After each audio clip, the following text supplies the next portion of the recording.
9. Preocupamo-nos com esforço e justiça. É de manhã cedo e James Nolan está numa reunião. Na verdade, é uma apresentação. Provavelmente uma perda de tempo, mas faz parte das atribuições do cargo. A empresa de itens para a qual trabalha, Itens Estão em Voga, pediu que ele contratasse uma consultoria externa para identificar e atacar deficiências nas operações do negócio. Após 6 semanas, James e os colegas executivos de nível médio a sênior estão vendo os resultados. Ou seja, os resultados estão sendo mostrados a eles em várias apresentações de PowerPoint. Gina Williams, a chefe de projeto da consultoria, luta para entrar na sala de reuniões carregando 3 grandes pastas. Ela as deixa cair na mesa com um estrondo. Depois, 4 consultores júniores, 2 assistentes, um técnico e um segurança trazem um equipamento audiovisual, mais pastas, um projetor, resmas de papel, uma garrafa térmica com café e uma bandeja de biscoitos. James acha estranho que não tenham terminado os preparativos antes da reunião, mas açúcar e cafeína são como drogas para ele e o ajuda a não dar a mínima para tudo aquilo, de modo que ele relaxa na cadeira e deixa o tempo correr. A equipe da consultoria se instala. Depois, Gina percorre meticulosamente uma eternidade de 64 slides de PowerPoint detalhando tudo, do momento em que embarcaram nos seus voos 2 meses atrás até todas as reuniões, a papelada, os locais e outras reuniões, e refeições, e materiais, e aquele bando de setas e acrônimos pipocando nas telas. Fazem um intervalo de 20 minutos. Depois, alguns slides com as credenciais e algumas fotos de família de Gina e uns registros de chamadas. Uma apresentação de 5 horas. O último quadro, a conclusão, recomenda: não pergunte o que o seu item pode fazer por você, mas o que você pode fazer pelo seu item. Todos na sala de reuniões se levantam espontaneamente, batendo palmas com muita empolgação. Migalhas dos biscoitos caem no chão. Apertos de mãos calorosos aguardam a porta e os consultores saem e seguem pelo corredor, marchando rumo ao futuro com a nova sensação de realização e propósito. Mais tarde, naquele dia, James passa pela sala da diretoria e observa seu CEO com prazer assinando um cheque de $725 mil pelo projeto. Considerando todo o trabalho que tiveram, parece ter valido a pena. James deixa o trabalho cedo naquela tarde para fazer uma troca de óleo de $50. Leva o carro à oficina, que está vazia. Os mecânicos interrompem um jogo de cartas e dizem que o serviço ficará pronto em poucas horas. Sentindo-se animado após a conclusão do projeto com a consultoria, James decide fazer a caminhada de pouco mais de 3 quilômetros até sua casa. Infelizmente, na metade do caminho, o céu despeja uma chuva inesperada que o deixa encharcado. Ele corre para uma loja de conveniência a fim de se abrigar e percebe o proprietário pegando um porta-guarda-chuvas que estava atrás do balcão. Ele se aproxima para pegar um, mas quando vê o dono pegando a etiqueta de $5 e rabiscando um novo preço de $10 por cima. O que você está fazendo? O preço é $5. Negativo. Promoção de dias de chuva. O quê? Isso não é promoção nenhuma, é roubo. Você está mais do que convidado a procurar um preço melhor em outra loja. O dono da loja aponta para fora. O aguaceiro vai até onde a vista alcança. Isso é ridículo. Você me conhece, vem aqui toda hora. Você deveria comprar um guarda-chuva da próxima vez. Às vezes estão em promoção por apenas $5. Após olhar em volta por alguns segundos, James murmura algo impublicável, puxa a gola do paletó para cima e corre para fora sem guarda-chuva, dobrando a esquina do prédio até sua casa. Assim que chega e tira as roupas ensopadas, a chuva para. Outro surto de exclamações impublicáveis antes de se disparar semi-nua escada acima. A oficina liga para informar James que o carro requer mais trabalho do que previram. Vai ter que ficar lá até o dia seguinte. Eles desligaram antes que James possa protestar. Frustrado, ele decide sair de novo para dar uma corrida, de modo a eliminar toda aquela ansiedade. Ao voltar, constata que está sem a chave de casa. A mulher dele, Renée, ainda não voltou de uma viagem de negócios. Os filhos estão nas casas dos amigos e o vizinho, que tem uma chave reserva de James, está de férias. E parece que vai começar a chover de novo em breve. Relutante, ele liga para um chaveiro. Depois liga para mais 2. Cada um deles diz que provavelmente custará de $150 a $250 para irem até lá arrombar a fechadura ou substituí-la completamente. Ele esperava um valor menor, mas ao perceber que todos são uns ladrões disfarçados de chaveiros, escolhe o último sujeito. 20 minutos depois, o chaveiro chega, aproxima-se da porta, tosse um negócio, sacode um troço, puxa um sei lá o quê e eis que a porta abre. O sujeito levou 2 minutos. Eles vão até a cozinha beber um copo d'água e o chaveiro anuncia. Obrigada. São $200. O quê? Disse $200? Levou só 1 minuto? Quer dizer que a sua taxa é de $12.000 por hora? Não sei nada disso, mas você me deve $200. Ou então podemos sair. Deixo você preso lá fora de novo e você pode tentar a sorte com outra pessoa. Vai levar cerca de 1 minuto. Pode escolher. Tudo bem. James preenche um cheque e vai para a sala acessar a Netflix e curtir uns poucos minutos sozinho em casa. René chega mais tarde naquela noite em ótimo astral. Sua viagem foi um sucesso e ela ficou contente por usar o caiaque, o serviço de pesquisa de passagens aéreas, pela primeira vez e obter o que parecia uma oferta bem boa. Pegou um Uber do aeroporto, já que o carro estava na oficina. René adora o Uber. Os horários dela são imprevisíveis, de modo que o Uber lhe poupa um monte de aborrecimentos tentando achar um táxi ou tendo que pesquisar horários e percursos do transporte público.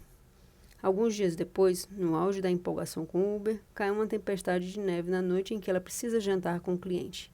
É difícil conseguir um Uber. A corrida normal de $12 até o centro agora custa $40.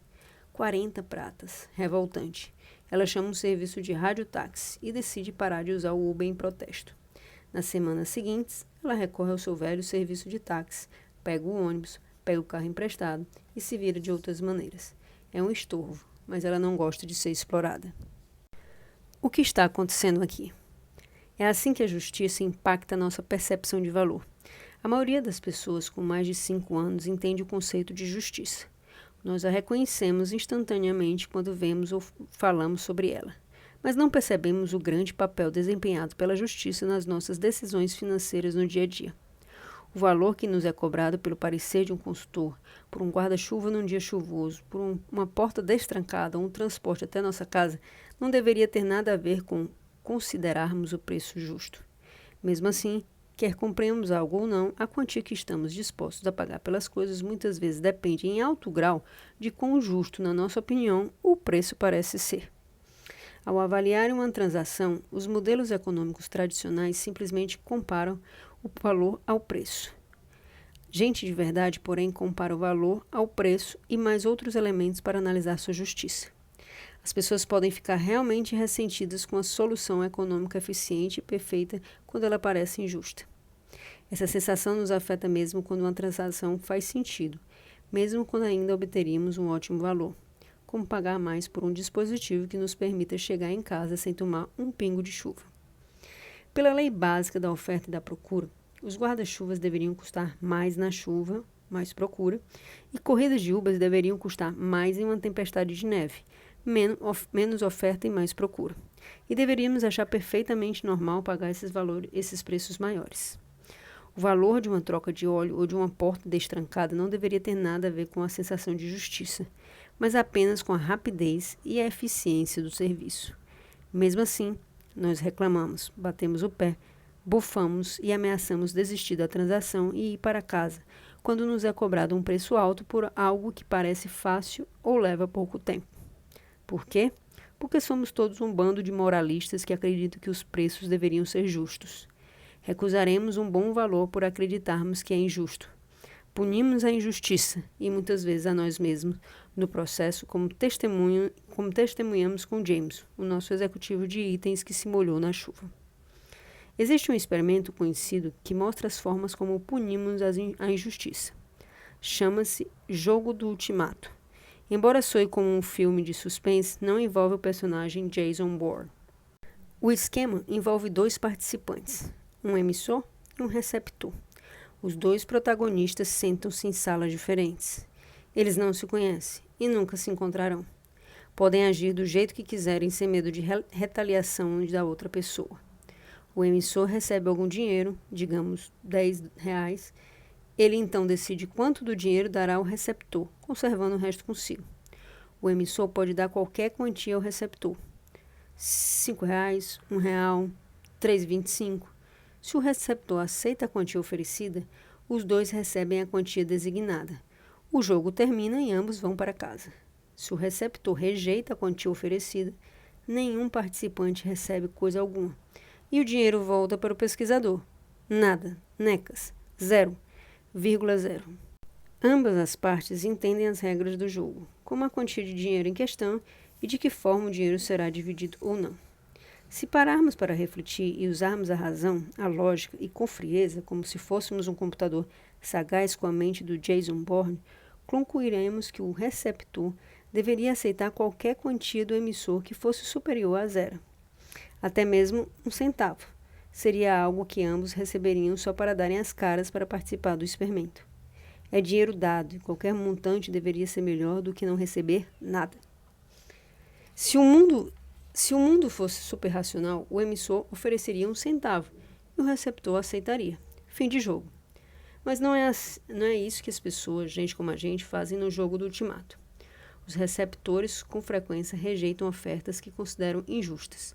Quando o emissor oferece menos do que 1/3 da quantia total, o receptor quase sempre rejeita a oferta, e ambos voltam para casa sem nada. As pessoas chegam a recusar dinheiro fácil a fim de punir alguém que não conhecem e com quem provavelmente nunca mais lidarão, só por terem recebido uma oferta que consideram injusta. Esses resultados mostram que podemos avaliar R$1 como menos que 0 por causa de nossa sensação de justiça. Pense nas seguintes situações. Se estivéssemos descendo a rua e estranhos estivessem entregando notas de R$50, nós a recusaríamos porque eles estão guardando as notas de R$100 para si, ou agradeceríamos se nos lembraríamos de descer aquela rua diariamente pelo resto da nossa vida. Se estivéssemos correndo uma maratona e no meio do caminho alguém nos entregasse um copo d'água, nós o rejeitaríamos porque logo ao lado havia uma mesa cheia de outros copos d'água que não estávamos obtendo? Não, seria loucura. Por que então, em tantos outros casos, valorizamos a parte meio vazia do copo, a parte que não é justa, a parte que não estamos obtendo? Bem, talvez sejamos malucos. Pesquisadores descobriram que ofertas injustas no jogo do ultimato, como R$1 em R$10, ativam regiões do cérebro diferentes das justas, como R$5 em R$10. Pesquisas mostram que uma vez que as nossas regiões injustas são ativadas, a nossa tendência a rejeitar ofertas injustas aumenta. Em outras palavras, nosso cérebro não gosta da injustiça, e essa aversão nos leva a agir de modo a expressarmos o nosso desagrado. Cérebro estúpido e maluco. Podemos não gostar, mas é assim que ele funciona. James rejeitou o preço injusto do guarda-chuva, embora precisasse dele. Dispusesse de dinheiro e $10 fosse provavelmente um bom valor naquele momento para que permanecesse seco. Ele não rejeitou o trabalho do chaveiro, embora tenha expressado claramente a insatisfação e a frustração que sentia, subestimando o rápido acesso que teve à própria casa depois do trabalho do profissional. René deixou de usar o Uber por um tempo após sentir o aumento nos preços relacionados ao clima ruim, embora sob condições meteorológicas normais o valor do serviço permanecesse o mesmo. Para aqueles que estão prestando atenção, sim, James se recusou a gastar $5 extras para permanecer seco no mesmo dia em que não reagiu quando seu CEO pagou $725 mil por uma longa e ineficaz apresentação de PowerPoint. Existe um motivo pelo qual o cérebro de James não percebeu aquelas duas transações como contraditórias. Aguarde, logo chegaremos lá. E se as máquinas de Coca-Cola estivessem equipadas com termômetros e programadas para cobrarem mais caro quanto mais quente ficasse lá fora? Como nos sentiríamos em relação a isso num dia de 35 graus Celsius? Essa foi uma sugestão feita por Douglas Ivester, o principal executivo da Coca-Cola Company, para elevar a receita da empresa. Depois que os consumidores reagiram com indignação e a Pepsi taxou a Coca-Cola de oportunista, Ivester foi forçado a se demitir, embora a empresa jamais chegasse a produzir essa tal máquina. A estratégia de preço de oferta e procura era lógica, talvez até racional, mas as pessoas perceberam a ideia como injusta. Parecia uma tentativa descarada de extorquir os consumidores e eles se enfureceram. Parece que temos um sinal de desaprovação latente à espreita em todas as nossas transações econômicas. Somos pessoas rabugentas, críticas, rejeitamos bons valores que parecem justos só de raiva e em busca de vingança. brincando com os economistas. A exceção à regra de que rejeitamos ofertas injustas no jogo do Ultimato é que os economistas não rejeitam ofertas injustas. Eles reconhecem a resposta racional. Como esta é claramente uma tentativa passivo-agressiva de demonstrar quão mais espertos os economistas são do que o resto de nós, se chegarmos a jogar o jogo do Ultimato com um economista, deveríamos nos sentir livres para ser tão cruéis e injustos como nos der na telha. Afinal, eles foram treinados para ver ofertas baixas como uma resposta racional desejada. Quando nossa sensação de justiça é envolvida, nós não nos importamos se existem razões legítimas para um preço maior. A mão invisível do mercado é rejeitada. Em uma pesquisa telefônica nos Estados Unidos, 82% dos entrevistados disseram que era injusto aumentar os preços das pás após uma tempestade de neve. Um híbrido dos guarda-chuvas em dias chuvosos e do Uber na neve, para limpar neve acumulada na entrada da casa e na calçada, embora, segundo a regra econômica, padrão de oferta e da procura, seja ação eficiente, legítima e correta a se tomar. Em 2011, a Netflix anunciou numa postagem de blog que logo mudaria a estrutura de preços oferecida. Os serviços combinados de streaming e aluguel de DVDs, na época custando R$ 9,99 mensais o pacote, seriam cobrados separadamente, cada qual custando R$ 7,99 mensais. Assim, se basicamente os clientes usassem um só serviço, streaming ou aluguel de DVDs, o preço mensal cairia $2. Mas, se usassem ambos, o preço mensal total subiria quase $6. A maioria dos assinantes do Netflix usava apenas um dos serviços. Mas qual você acha que foi a reação deles à mudança? Sim, eles detestaram. Não porque o preço fosse pior, na maioria dos casos era melhor, mas porque parecia injusto. Aqueles clientes fiéis, fãs da Netflix, preferiram gastar o seu dinheiro com outras empresas, como os clientes da JCPenney, naquela derradeira mudança de preços. A Netflix perdeu 1 milhão de clientes e o preço de suas ações despencou. Em algumas semanas, seus executivos abandonaram o plano novo. Como as pessoas sentiram que a empresa estava lucrando às custas dela, rejeitaram um serviço que continuava tendo um grande valor para elas, um valor de ao menos R$ 9,99, pelo qual passariam a pagar apenas R$ 7,99. Os clientes da Netflix quiseram punir a injustiça e estavam dispostos a se prejudicar financeiramente ao fazê-lo. Renunciariam a um serviço maravilhoso que ficaria $2 mais barato só para punir o aumento imaginário de $6 dos serviços combinados que nem usavam. A experiência de René com o Uber baseia-se em história real, como todos os casos aqui discutidos. Em dezembro de 2013, durante uma nevasca na cidade de Nova York, o Uber cobrou preços até 8 vezes acima de sua tarifa normal, uma tarifa que já era superior à dos táxis e radiotáxis. As celebridades foram as mais eloquentes em sua revolta. Elas têm tempo para se revoltar. O Uber respondeu que as tarifas novas eram simplesmente preços dinâmicos, um aumento nas tarifas para atrair mais motoristas às ruas inseguras. Mas aquilo não acalmou as pessoas. Os clientes do Uber normalmente curtem a confiabilidade e disponibilidade dos motoristas do serviço e estão dispostos a pagar um acréscimo por essa disponibilidade. Mas quando verdadeiras forças de mercado de oferta e procura entram em jogo com toda força, como em uma nevasca, quando a oferta de motorista cai e a demanda sobe, elevando assim fortemente os preços, os clientes do nada resistem a pagar o acréscimo. Se não houvesse Uber, não haveria táxis suficientes e os passageiros teriam pouca chance de conseguir um livre ou por perto. O Uber cobra um acréscimo para combater esses desequilíbrios nas situações em que os passageiros precisam de corridas e os motoristas querem oferecê-las. Normalmente estamos dispostos a alterar nossa percepção de preço justo e valor justo, mas só um pouquinho. Nossa flexibilidade tem um ponto de ruptura. Quando um acréscimo é grande, súbito e oportunista, eles não nos parece injusto. Só para servir de experimento mental também, imagine que houvesse um serviço de carros diferente chamado Rebu. Ele sempre cobrou 8 vezes mais do que o Uber. Nesse caso, os clientes não se importariam em pagar os preços mais caros do Rebu durante a nevasca. É a tarifa normal do Rebu. Na verdade, poderiam tê-la considerado uma oferta. Foi somente porque o Uber elevou a tarifa exatamente quando as pessoas precisavam mais do transporte que eles acharam aquele injusto. Se a tarifa do Red Bull sempre foi 8 vezes a do Uber, não pareceria injusta durante a nevasca, embora pudesse ter parecido cara demais em todas as outras vezes. Esforço justo. Por que o princípio da justiça altera a nossa percepção de valor?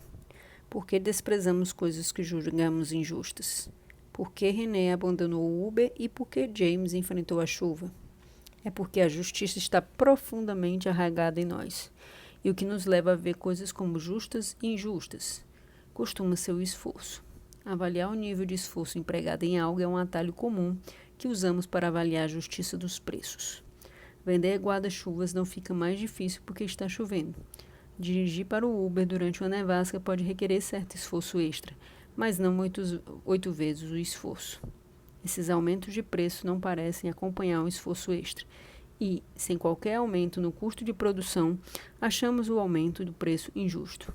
Mas o que James e René não perceberam, ao darem ênfase apenas ao esforço e, portanto, à justiça, foi que o valor do serviço para eles, chegar em casa com segurança e secos, aumentou por causa da nova circunstância, ainda que o esforço requerido pelo prestador do serviço não tivesse mudado.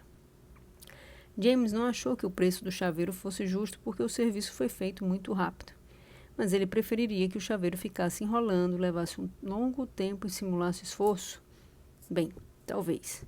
Um chaveiro certa vez contou a Dan que, ao começar sua carreira, levava uma eternidade para abrir uma fechadura, e no processo muitas vezes a quebrava, gastando ainda mais tempo e dinheiro para instalar uma nova e concluir o serviço.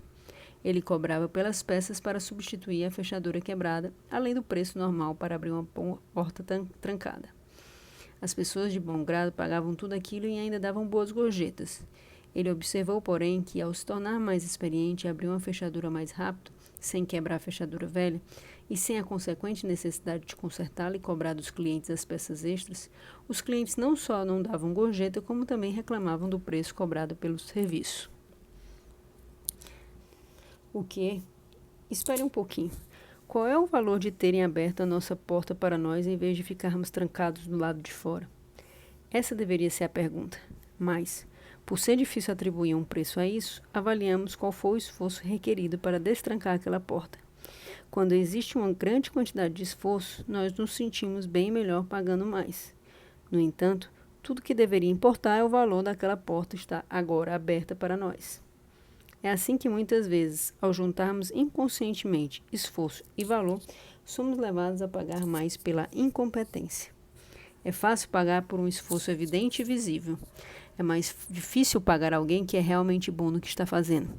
Alguém que realiza o serviço sem esforço, porque sua experiência permite que seja eficiente. É difícil pagar mais a pessoa rápida, mais altamente qualificada, simplesmente porque menos esforço é exibido, menos esforço é observado, menos esforço é avaliado. Onamir e Dan certa vez fizeram um estudo perguntando quantas pessoas pagariam por recuperação de dados. Os dois constataram que elas pagariam um pouco mais por uma quantidade maior de dados resgatados, porém mostraram-se mais sensíveis ao número de horas trabalhadas pelo técnico. Quando a recuperação de dados levou apenas uns poucos minutos, a disposição para o pagamento foi baixa. Mas, quando levou mais de uma semana para recuperar a mesma quantidade de dados, as pessoas se dispuseram a pagar bem mais. Pense nisto. Estavam dispostos a pagar mais pelo serviço mais lento que daria o mesmo resultado. No fundo, quando valorizamos mais o esforço do que o resultado, estamos pagando pela incompetência. Embora seja algo de caráter absolutamente irracional, nós nos sentimos mais racionais e mais à vontade pagando pela incompetência. Existe uma lenda de que Pablo Picasso foi abordado no parque por uma mulher que insistiu que ele pintasse um retrato dela. Ele a examinou por um momento, depois, com uma só pincelada, pintou um retrato perfeito. Você captou minha essência com uma só pincelada. Incrível. Quanto lhe devo? $5.000. O quê? Mas tudo isso? Como você pode cobrar tanto? Só levou uns poucos segundos? Não, senhora. Levei a vida inteira, mais uns poucos segundos. É aqui que a expertise, o conhecimento e a experiência importam, mas essas são exatamente as mesmas coisas que deixamos de valorizar e perdemos de vista quando fazemos julgamentos de valor baseados quase tão somente no esforço. Eis outro cenário. Você já teve um problema persistente no carro? Digamos, um ruído ou uma janela emperrada, que o mecânico consertou em poucos minutos com uma simples ferramenta e diz que custaria R$ 180? A maioria das pessoas fica zangada nessas circunstâncias. Agora imagine que o reparo tenha levado 3 horas e custasse R$ 270. Isso pareceria justificar mais o valor? E se levasse 4 dias e custasse R$ 520? O problema não ficou resolvido, de uma forma ou de outra, e em apenas fração do tempo e do custo no primeiro caso. Pense num técnico de informática capaz de consertar o servidor mais importante da sua empresa, mudando um arquivo de configuração. A empresa está pagando não só pela simples mudança, um esforço de 5 minutos, mas pelo conhecimento de qual arquivo mudar e de como fazê-lo. E se dependermos de um herói de filme de ação que está tentando desativar uma bomba nuclear? A contagem regressiva vai se aproximando de zero. O destino do mundo está em jogo. Preferiríamos que ele enrolasse manuseando um artefato explosivo de modo desajeitado ou pagaríamos uma fortuna para ele agir com rapidez e segurança, com o conhecimento de que sempre, sempre, sempre precisamos cortar o fio vermelho? Em última análise, o problema é que temos dificuldade em pagar pelo conhecimento e pelas habilidades adquiridos. É difícil para nós levar em conta os anos gastos aprendendo e aperfeiçoando essas habilidades e incluí-los no que estamos dispostos a pagar. Tudo o que vemos é que estamos desembolsando um dinheirão por uma tarefa que não parece tão difícil. A tendência crescente de restaurantes e artistas americanos a oferecer um modelo pague quanto quiser também ilustra como a justiça e o esforço influenciam nossas avaliações. Um restaurante que pediu às pessoas que pagassem quanto quisessem por uma refeição constatou que elas pagavam menos do que o restaurante teria normalmente cobrado. Aquilo poderia não parecer bom para o dono do restaurante. No entanto, mais fregueses apareciam para jantar lá e quase ninguém pagava nada ou pagava muito pouco. De modo geral, o restaurante ganhou mais dinheiro. Essa propensão relativamente alta e a efetivarem o pagamento foi possível porque as pessoas conseguiram ver o esforço, garçom recebendo os pedidos, chefes na cozinha, comida sendo preparada, mudanças das toalhas e garrafas de vinho sendo abertas, e sentiam a necessidade de retribuir. Comer num restaurante e simplesmente sair sem pagar parece não apenas desonesto, mas injusto. Esse cenário também mostra que a justiça funciona nas duas direções. Imagine que, em vez de um restaurante, o modelo do pague quanto quiser fosse aplicado no cinema meio vazio. Quando o filme terminasse, os funcionários do cinema pediriam aos espectadores que pusessem numa caixa de coleta tanto quanto quisessem. Nesse caso, os clientes sentiriam que não custou nada a mais ao cinema ter permitido que eles se sentassem em poltronas que sem eles estariam vazias. Eles não exigiriam qualquer projeção mais brilhante ou uma atuação melhor. O cinema não pareceria ter contraído quaisquer custos extras ou feito algum esforço extra. Assim, o cinema não merecia qualquer dinheiro a mais. O espectador teria provavelmente pagado bem pouco, ou nada. De forma semelhante, as pessoas não se sentem culpadas fazendo download ilegal de músicas e filmes de graça porque raciocinam que o esforço de produzi-los ocorreu no passado, e o download não cria nenhum esforço ou custo adicional por parte do produtor. Por isso, tantas campanhas anti-pirataria têm se concentrado no dano causado aos escritores e atores, a fim de personalizar os prejuízos. A distinção dos casos do cinema e do restaurante realça o problema dos custos fixos versus os custos marginais no tocante à justiça e ao esforço. Custos fixos, como as poltronas e a iluminação no cinema, não ativam nossa reciprocidade tanto quanto custos marginais, como o peixe fresco e os legumes que o chefe grelha para nós, ou os copos espatifados da bandeja de um ajudante de garçom desastrado. Os casos do cinema e do restaurante também mostram que, enquanto punimos preços que nos parecem injustos por não vermos o esforço, também recompensamos negócios que parecem justos em virtude do seu esforço visível. Esse não é mais um exemplo de como valorizamos as coisas de forma que pouco tem a ver com o valor real? Sim, e isso nos leva à questão da transparência. Esforço transparente. A empresa de James não hesitou em pagar $725 mil à consultoria de Dina, porque ela parecia ter feito um serviço muito meticuloso, não apenas avaliando e abordando as necessidades da empresa, mas também criando uma apresentação para demonstrar quanto esforço a equipe dela empregou para fazê-lo. Talvez se o chaveiro, em vez de ter sido seco com James, tivesse dado uma explicação de todos os detalhes delicados e essenciais que ele precisava dominar e preparar para abrir a porta, os dois não houvessem se desentendido. Talvez se a Coca-Cola tivesse explicado que custa bem mais manter as bebidas geladas no calor, ou que alguém precisa fazer um percurso extra para reabastecer as máquinas com mais frequência em dias ensolarados e quentes, as pessoas talvez não tivessem feito tanto estardalhaço. Talvez então James e os consumidores da Coca-Cola estivessem dispostos a pagar mais e não ficassem tão chateados, porque o esforço teria sido bem mais evidente. Qualquer dessas coisas teria criado um nível maior de transparência. Imagine que temos 2 relógios de corda tradicionais, mas um tem uma caixa transparente que permite ver as engrenagens funcionando com todo aquele mecanismo intrincado. Pagaríamos mais por esse relógio porque vemos todo o esforço do maquinário para se manter em funcionamento? Talvez não, nunca fizemos esse experimento, mas o que está claro é que é assim que, inconscientemente, realizamos muitas das nossas transações financeiras. Estamos dispostos a pagar mais quando vemos os custos de produção, as pessoas correndo de um lado para o outro, o esforço envolvido. Implicitamente, pressupomos que algo intensivo em mão de obra vale mais do que algo que não é. Não é o esforço objetivo, mas a aparência de esforço que reage à psicologia de quanto estamos dispostos a pagar. Isso é racional? Não. Deforma nossa percepção do valor? Sim. Acontece o tempo todo? E como? A consultoria que visitou a fábrica de itens de James praticamente reencenou o projeto inteiro para mostrar à empresa quanto trabalho haviam feito. Por outro lado, pense em escritórios de advocacia igualmente caros que cobram honorários por hora. Os advogados são criticados, em parte, porque não vemos o esforço realizado em seu trabalho. Só recebemos uma conta com o número de horas. Não vemos nenhum esforço, nenhum suor tangível e nada da atividade mostrada por aquela consultoria esperta. A transparência, ou seja, revelar o trabalho dedicado a um produto ou serviço, permite que uma empresa nos mostre que está dando duro para ganhar o nosso dinheiro. Não valorizamos muito as coisas a não ser que saibamos que há muito esforço envolvido. Por isso a internet é uma mídia desafiadora, tão desafiadora para comprar e vender serviços. Online não vemos nada do esforço envolvido, portanto não achamos que devemos pagar muito por aplicativos ou serviços da internet. Empresas grandes e pequenas passaram a descobrir que a transparência mostra esforço e, portanto, mostra e prova valor.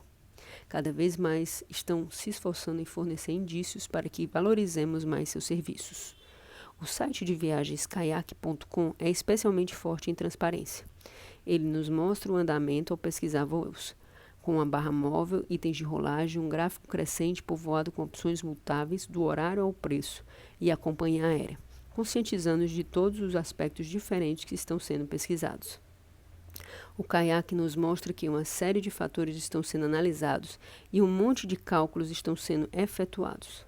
No final, não podemos deixar de nos impressionar com todo o trabalho sendo realizado a nosso favor e percebemos que, sem o Kayak, levaríamos uma eternidade, talvez até mais, para fazer tudo aquilo sozinhos.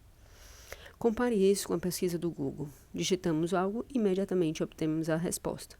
O que o Google faz deve ser simples e fácil, certo?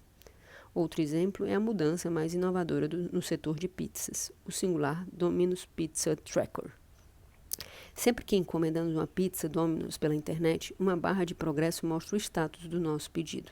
De receber o pedido a ordenhar a vaca para obter queijo, espalhá-lo na pizza, colocá-la no forno, levá-la até o carro, enfrentar o trânsito, entupir nossas artérias e obter uma receita de remédio para colesterol.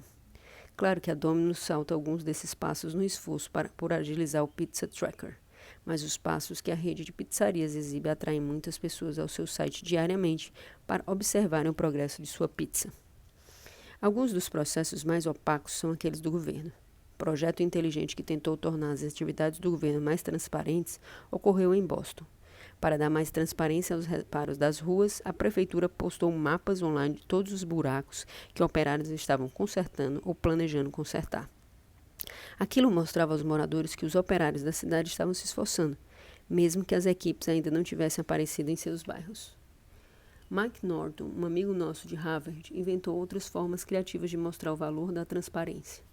incluindo exemplos de um site de relacionamentos que não só nos mostra as pessoas compatíveis com o nosso perfil, mas também todas aquelas com que não combinamos.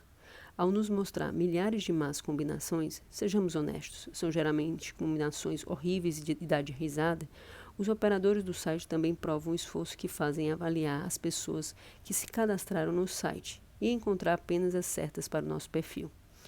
Se o Uber, o chaveiro e o homem do guarda-chuva explicassem o esforço por trás dos preços que cobram, aquelas explicações poderiam ter feito os preços parecerem mais justos.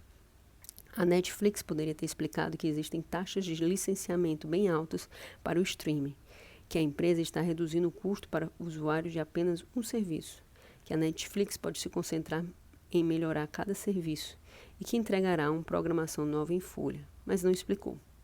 Os restaurantes poderiam colocar cartazes explicando os motivos de cada aumento de preço, o custo do gás, matérias-primas, ovos, mão de obra. Poderiam evitar as acusações apontando para os impostos abusivos. Qualquer uma dessas explicações ajudaria os clientes a entenderem e a aceitarem aqueles aumentos de preços. Mas as empresas não costumam fazer isso. Sim, a transparência nos ajuda a entender o valor. Porém, infelizmente, se estamos dirigindo um negócio, normalmente não esperamos que, ao explicar o esforço por trás do nosso produto ou serviço, isso mude a avaliação deles pelos clientes. Mas muda. Embora enfatizar o desejo humano por transparência nos ajude a enxergar valor no mundo à nossa volta, também nos deixa susceptíveis à manipulação. A consultoria demonstrou um grande esforço, mas alcançou, de fato, os grandes resultados? O chaveiro inexperiente deu duro para conseguir abrir a porta, porém teria apenas desperdiçado 1 hora de nosso tempo. Os operários da cidade de Boston estão realmente dando duro ou tudo não passa de um jogo de aparências? Podemos nos tornar vítimas da transparência ou da falta dela, com mais frequência do que gostaríamos de admitir. Quando nos é mostrado esforço, tendemos a supervalorizar um produto ou serviço.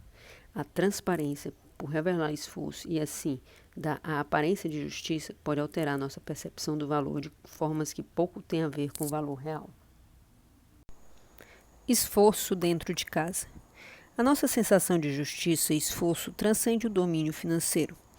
Claro que não podemos aconselhar ninguém no que diz respeito a relacionamentos pessoais, mas constatamos que, se pegarmos qualquer casal, colocarmos os dois em quartos separados e pedirmos aos dois que informem quanto do trabalho doméstico total cada um faz, a soma sempre fica bem acima de 100%. Em outras palavras, ambos acreditam que estão se esforçando muito, que o parceiro está contribuindo menos e que talvez aquela divisão de trabalho não seja justa.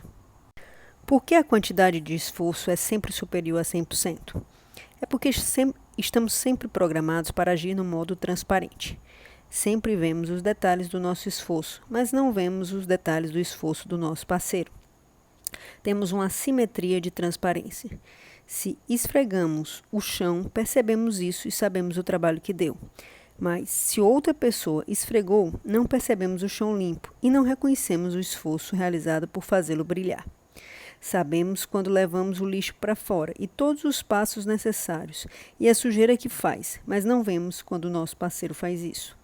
Sabemos quando pomos a louça na lava-louça usando uma lógica geométrica perfeita e quando o nosso parceiro não mostra nenhum respeito pela forma como os pratos deveriam, obviamente, se encaixar ao lado das tigelas. Deveríamos, então, adotar a abordagem da consultoria no nosso relacionamento, criando um PowerPoint mensal para mostrar ao nosso parceiro e aos nossos filhos quantas pias e mesas limpamos, quanta louça lavamos, quantas contas pagamos, quantas fraldas trocamos, quanto lixo levamos para fora de casa. Deveríamos adotar a abordagem dos advogados e simplesmente fornecer uma conta detalhando as horas trabalhadas? Quando preparamos o jantar, deveríamos escrever todos os passos de comprar e cortar tudo a cozinhar e limpar? Ou deveríamos apenas ficar suspirando alto para que o nosso cônjuge nos valorize mais?